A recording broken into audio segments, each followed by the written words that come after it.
The last speaker of this panel will be Dr. Raffaele Palermo, and he's a non-tenured assistant professor in EU law at the University of Padova in Italy. And he obtained his PhD in law from the University of Würzburg in a joint supervision with the University of Padua as well. His research interests mostly include state aid and competition law, as well as EU legislation on environmental protection and the circular economy. Here, the floor is yours. Thank you very much, and above all, thank you very much to the organizers for this opportunity and for the organization of this very nice conference. So today I will focus on the raw materials policy of the European Union, and in particular on the Critical Raw Materials Act and whose shortcomings. We all are aware of the relevance of raw materials for the green and digital transition, and above all for the digital economic system. So we can say that the race also to extraction and processing in the entire world produced that the raw materials or the features of criticality, this label has become an integral part of the definition.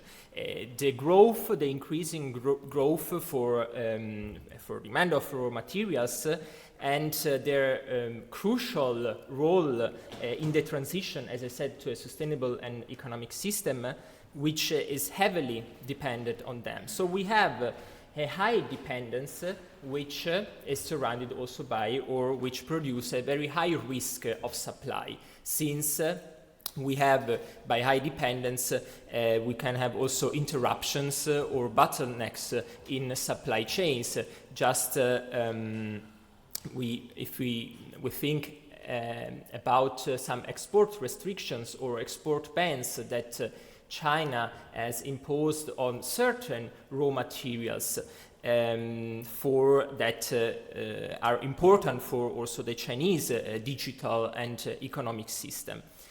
And the Joint Research Center of the European Commission, in particular the Raw Materials Information Systems, provided in 2023 a map with the major EU suppliers of raw materials according to their level of governance. And we can say that the worse the level of governance is, including also, for example, human rights protection or accountability, political stability. So the worse the level of governance is, so more probable, and the higher, the riskier is also the supply of raw materials. So this is a problem, a challenge for the economic system, for the European economic system, in a phase, so in a time frame of transition to a digital and green internal market. And that's why in 2024, the European Commission, or in 2023, the European Commission proposed the first legislative act, the Critical Raw Materials Act, which was then adopted through the ordinary legislative procedure in 2024, and is the first legislative attempt of the European Union in the field of raw materials, which tries to ensure the functioning of the internal market in these sectors. And the impact assessment accompanying the Critical Raw Materials Act proposal states that only a legislative action is necessary or is appropriate in order to face, in order to build up the Europeans' capacity of strengthening and diversifying the supply of critical raw materials. So the legal basis is Article 114, and the main objective is, we can say, to mitigate the risk of fragmentation of the internal market, so scattered action from member states. But relying on Article 114 reveals also the importance and the relevance of the strategic autonomy, which is embedded, in my opinion, also in the recent regulations and the recent legislative acts, for example, Industrial Accelerator Act, Net Zero Industry Economy, which relied on Article 114 and which are characterized by this, the objective, we can say, to guide the common external action of the European Union and to compel at the same time the European Union to rethink how it acts internally. So we can say that the primary law provisions serves both the internal and the external dimension of the Critical Raw Materials Act, since the functioning of the internal market in this sector can only be guaranteed insofar as the Union's external action in forging, for example, strategic partnerships with third countries to create resilient supply chains is uniformly regulated within the critical raw material sector. So we have in Article 114 and then also transposed in the enacting terms of the critical raw material sector, we have not only the criticality dimension, so high dependence and high risk of supply, but we have also a strategic dimension.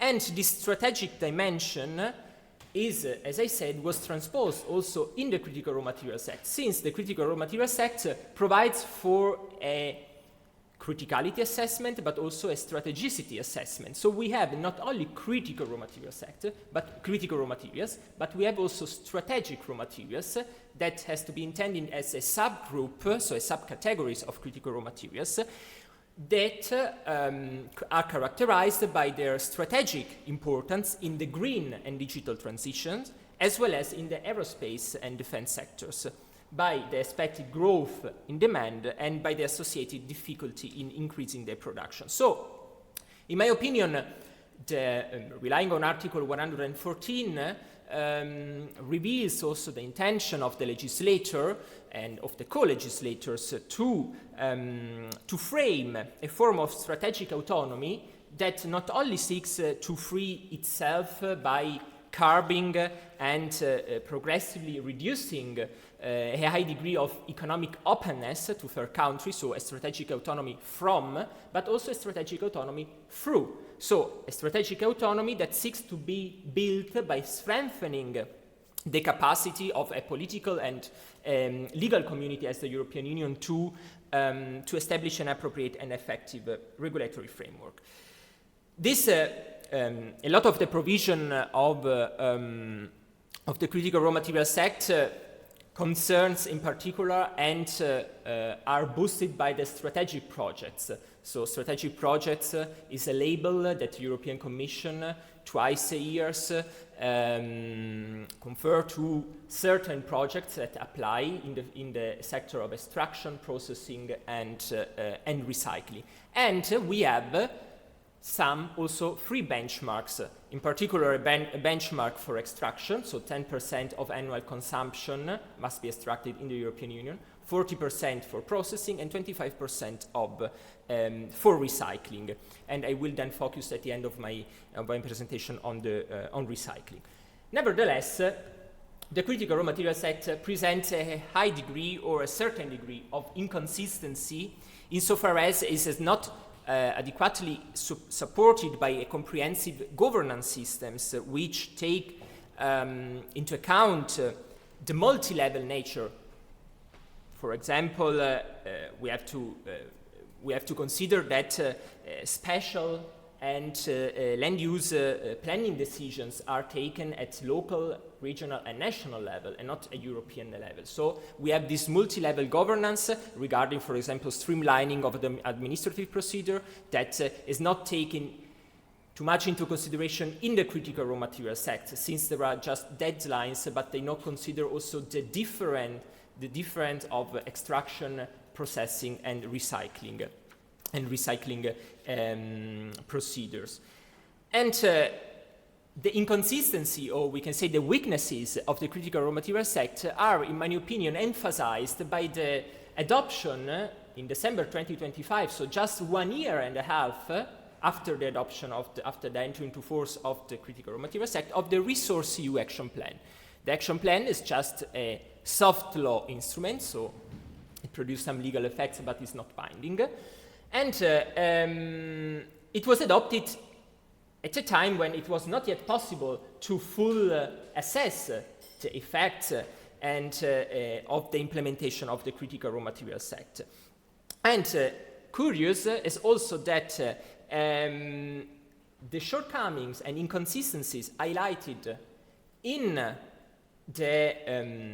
the ReSourceEU action plan, and later, as we will see in the special report of the European Court of Auditors, these shortcomings and these inconsistencies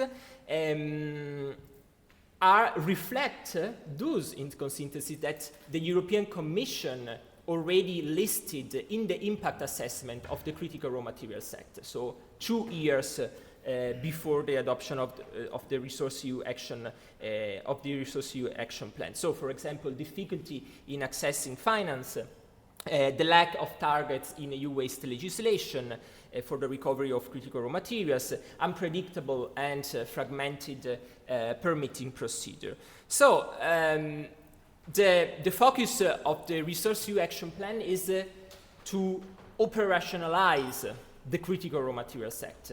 And the Commission commits itself to establish the Critical Raw Materials Center, but this confers a higher degree of complexity in the system, since the Critical Raw Materials Act established already a Critical Raw Materials Board, so it's not clear how these two, the center and the board, are working together, or their work is coordinated, and from who.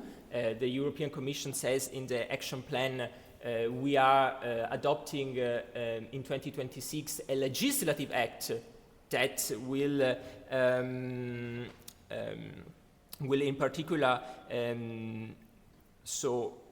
provide and keep this center with tools, so a further legislative act. But then the action plan also mentioned the proposal of the Advanced Materials Act, so a further regulation, and it's not clear if this Advanced Materials Act will repeal the Critical Raw Materials Act, or just amend some parts of it, or just focus on other sectors. So we have this problem of effectiveness and inconsistency, which was also underlined and emphasized by the European Court of Auditors.